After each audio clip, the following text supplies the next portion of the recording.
بسم اللہ الرحمن الرحیم۔ السلام علیکم ناظرین، بات کریں گے کہ یو اے ای کے ویزوں کے بارے میں، کن کے لیے لگ رہا ہے کہ نہیں لگ رہا۔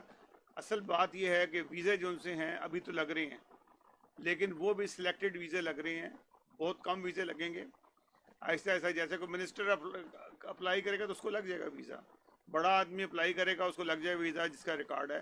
جس طریقے سے یو ایس اور کینیڈا کے اندر، یورپ میں ویزے کی چھان بین ہوتی ہے، ویزا جو سا ہے وہ ایک کسی کا کریڈٹ اچھا ہے تو اس کو مل جاتا ہے، یہ صورتحال ہوگی۔ ایسا نہیں ہوگا کہ ویزا جو سا بالکل ہی بند ہو جائے گا، ویزا بالکل بند نہیں ہوگا۔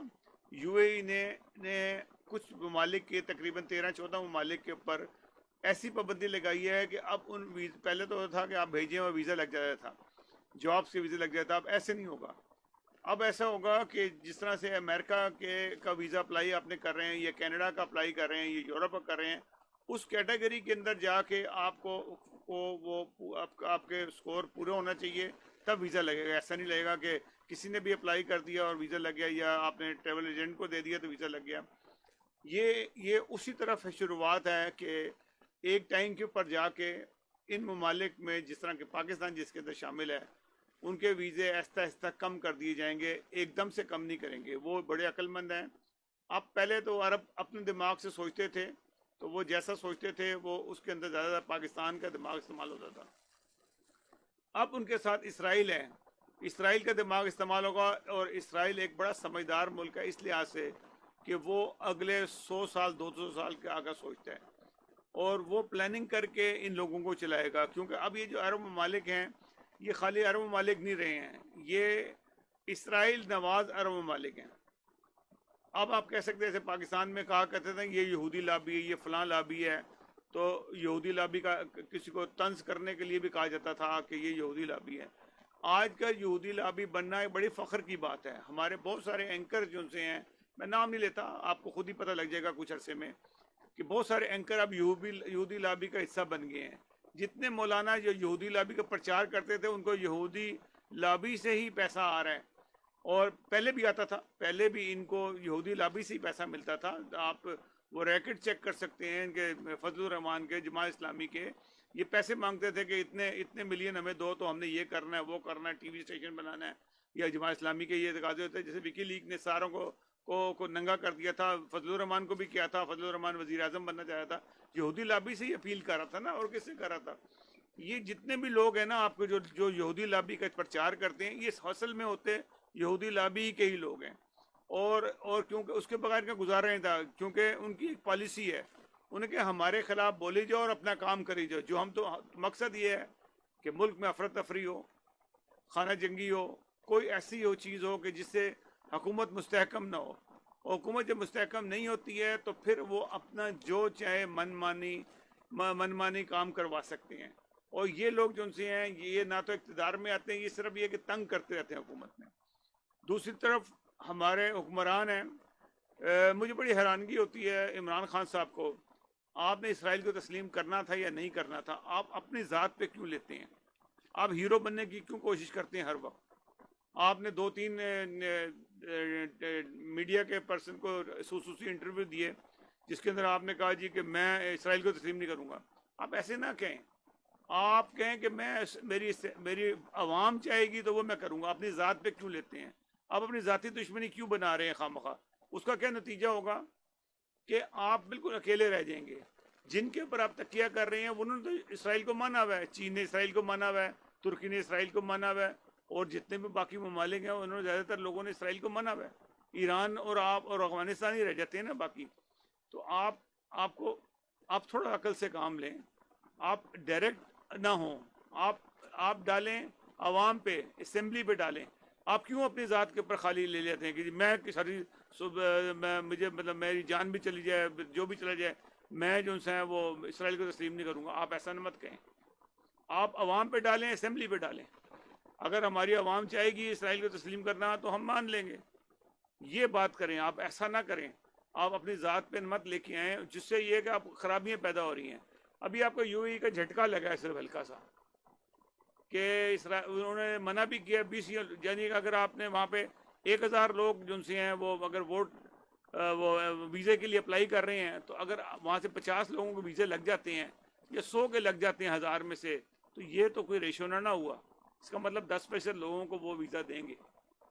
وہ اس لیے دیں گے کہ وہ سلیکٹڈ لوگ لیں گے. اس میں سے بہت سارے لوگ وہ ہوں گے جو یہودی لابی کے ہیں، جیسے کہ اینکرز ہیں، جیسے جو لوگ آلریڈی ان کی پے لسٹ میں آ چکے ہیں ان لوگوں کی کہ انہوں نے کیا کیا آئندہ مستقبل میں کام کرنا ہے. ان کو ویزا ملے گا، وہ شور میں چاہیں گے، بتائیں گے جی میں نے تو اپلائی کیا تھا، میرا ویزا لگ گیا. تو یہ ایسی بکواس کر رہے ہیں سارے لوگ. صرف ان لوگوں کو ویزا نہیں لیں گے جو لوگ ان کے پے رول پہ نہیں ہیں. بہت سارے لوگوں کو ویزا لگ جائیں گے. جیسے مبشر لقمان نے کہا جی میں نے جب بھیجا اپلائی کیا تو لگ گیا ویزا. مبشر لقمان کا لگ سکتا ہے. مبشر لقمان ایک بڑا سمجھدار آدمی ہے، اس نے وقت سے فائدہ اٹھایا. کامران خان کا لگ جائے گا ویزا، اس نے وقت سے فائدہ اٹھایا. اور بہت سارے لوگوں کے لگ جائیں گے، منسٹرز کے لگ جائیں گے. ان کو نہیں وہ روکیں گے کبھی. ہاں رکیں گے میرے آپ جیسے لوگوں کو رک جائیں گے، کیونکہ ہم نہ ادھر کے نہ ادھر کے، ہم لوگوں کے نہیں لگیں گے ویزے، کیونکہ ہم تو پاکستان کے ساتھ چلیں گے، عمران خان صاحب کے ساتھ چلیں گے، تو ہمارے ویزے کیسے لگیں گے؟ تو یہ ہوگا ہماری کیٹیگری، ہماری کوئی نہ کوئی اس کے اندر کوئی خامی نکل آئے گی، ڈاکومنٹس میں خامی نکل آئے گی، کوئی چیزوں میں ایسی خامی آ جائے گی جس کی وجہ سے ریجیکٹ ہو جائے گا ویزا. ہم کہیں کہ یہ تو ایک پروسیس ہے جو انہوں نے اس پہ عمل کیا اور آپ کا ویزا لگ گیا. ابھی یہ یو اے ای ہے. ابھی سعودی عرب کی جب آپ کے ویزے ریجیکٹ ہونے شروع ہوں گے، سوچیں کہ وہاں پہ بھی 10% ویزے لگے اور بھی ممالک میں جہاں پاکستانی کام کرتے ہیں، تو کتنا بڑا نقصان ہوگا. یہ آپ ہمارے پرائم منسٹر کو سوچنا چاہیے. آپ ایسا بیان مت دیں کہ جس سے آپ کو نقصان پہنچے، آپ کی قوم کو نقصان پہنچے. آپ اپنی ذات پہ مت ڈالیں. ایسا ہیرو بننے کی کوشش کی ضرورت نہیں ہے. اب حالات سے بہت مختلف ہیں. ڈپلومیسی سے کام لیں. آپ چین سے تعلقات مت خراب کریں، ایران سے نہ خراب کریں، ترکی سے مت خراب کریں، اور یو اے سے بھی مت خراب کریں. آپ کو کوئی ضرورت نہیں. آپ دیکھ لیجیے گا حماس نے صلح کر لی ہے اسرائیل سے، فلسطین بھی کر لے گا. آپ منہ دیکھتے رہ جائیں گے. آپ وہ کام کریں جس کے اندر امن ہو، اور یہی آپ کو مشورہ ہے. آپ ایسا کام مت کریں کہ اپنی ذات پہ لے لیں گے، نو میں تو کبھی بھی جو بھی مرضی ہو جائے، میں تو قیامت تک جو سے اسرائیل کو تسلیم نہیں کروں گا. قائد اعظم نے کب منع کیا تھا اسرائیل سے؟ قائد اعظم کا ایک ہی مطالبہ تھا نا، وہی تھا کہ فلسطینیوں کے ساتھ ان کو حقوق ملنے چاہیے. اگر حقوق مل جاتے ہیں، وہ حقوق کی بات کریں. میں یہ سمجھتا ہوں حقوق جو ان سے ہیں اسی صورت میں ملیں گے. آپ صلح سے بیٹھ کے بات کریں تو ان کے حقوق مل جائیں گے. اگر آپ کہیں گے نا میں یوں کر دوں گا وہ کر دوں گا، آپ کر بھی کچھ نہیں سکتے اور ہوگا بھی کچھ نہیں. وہ لوگ، ان کے بچے پیدا ہوتے رہیں گے اور مرتے رہیں گے. ہم جب سے پاکستان بنا یہی دیکھ رہے ہیں، ان کے بچے مار رہے ہیں. وہ پتھر مارتے ہیں، وہ گولی چلا دیتے ہیں. وہ اگر ان کا کبھی اسرائیلی ایک آدمی مرتا ہے تو وہ 100 آدمی جو ان سے ہیں یا 1000 آدمی اتنی بمبارمنٹ کرتے ہیں، مار دیتے ہیں. یہ تو کوئی انصاف نہ ہوا نا، یہ کوئی ریشو نہ ہوا. تو آپ بیٹھ کے بات کریں. آپ نہ لڑ سکتے ہیں نہ بات کر سکتے ہیں، تو ایسے کیسے چلے گا؟ آپ کس طرح سے لڑیں گے جا کے؟ حماس نے کتنی کوشش کری لڑنے کے لیے، کتنے لوگوں نے کوشش کر لی، آخر فائنلی صلح ہوئی نا. آپ کو صلح ہی کرنی پڑے گی ہر صورت میں. بات چیت سے مسئلہ حل ہو جائے گا. نہیں تو بات چیت نہیں کریں گے تو آپ کبھی بھی جو ہے نہ فلسطین حاصل کر سکتے نہ کشمیر حاصل کر سکتے ہیں. کشمیر سے بھی آپ تھک گئے ہیں. وجوہات ہی یہی ہیں کہ آپ نے بات چیت سے مسئلے کو حل نہیں کیا. اگر بات چیت سے حل کرتے تو یہ شاید 48 میں ہی مسئلے حل ہو جاتے. آپ نے زور نہیں لگایا. 48 میں جو قراردادیں منظور ہوئی تھی اس پہ آپ نے کوشش ہی نہیں کی کہ ان قراردادوں پہ عمل کرایا جائے. آپ کے اس وقت کے نااہل لوگ آتے رہے اور انہوں نے بھی کچھ نہیں کیا. آپ نے بھی نہیں کیا، اس لیے کہ شرم آتی ہے. وہ قرارداد جو پاس ہوئی تھی وہ کس نے کرائی تھی یہ بتاتے ہوئے آپ کو شرم آتی ہے. وجہ یہ ہے ساری. نہیں تو مسئلے جو سے کشمیر کا بھی حل ہوا تھا اور فلسطین کا بھی حل ہوا تھا. ناظرین یہ صورتحال ہے. دکھ ہوتا ہے بہت سارے پاکستان کے اور اسلامی ممالک کے مسائل دیکھ کے. اب واقعی اسلامی ممالک کئی حصوں میں تقسیم ہو رہا ہے. 2 حصوں میں تو واضح ہو گیا ہے.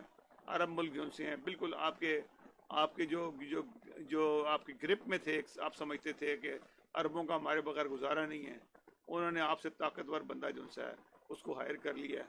اور اب یہ ہے کہ آپ کے پاس ایک ہی چارہ ہے، صلح کریں اور صلح سے کام کریں، بات چیت سے مسئلوں کو حل کریں تاکہ یہ آگے نہ بڑھے. نہیں تو یہ عرب ملکوں نے جو پلاننگ کی ہوئی ہے، میں نے پچھلے پروگرام میں بتایا تھا، انہوں نے کشمیر کو تسلیم کر لینا ہے انڈیا کی سرزمین پہ کا، اور گلگت بلتستان کو بھی کشمیر کا حصہ بنا دینا ہے، تو آپ اس وقت کہاں جائیں گے؟ آپ اس سے پہلے کہ آگے بات آگے نکلے، اور جو بات نکل رہی ہے اسے آگے مت جانے دیں، اور اس کو یہیں بھی روکیں تاکہ آپ کے مسائل کم ہوں، اور مزید آپ جنگ کے بھی متحمل نہیں ہو سکتے کہ آپ کہنے آپ جنگ لڑ لیں گے، کوئی آپ کی جنگ لڑے گا، آپ کو خود ہی لڑنی ہے اپنی جنگ، اور ہمارے میں اتنی طاقت نہیں کہ ہم اتنی لمبی جنگیں لڑ سکیں۔ یہ نہ سوچیں کشمیر، چین نے جو علاقہ لیا اس نے اپنے لیے لیا، ہمارے لیے نہیں لیا، تو یہ چیزیں سوچ لیں۔ ناظرین اگلے پروگرام تک کے لیے اللہ حافظ۔ جانے سے پہلے ہمارے چینل کو ضرور سبسکرائب کیجیے گا۔ اللہ حافظ۔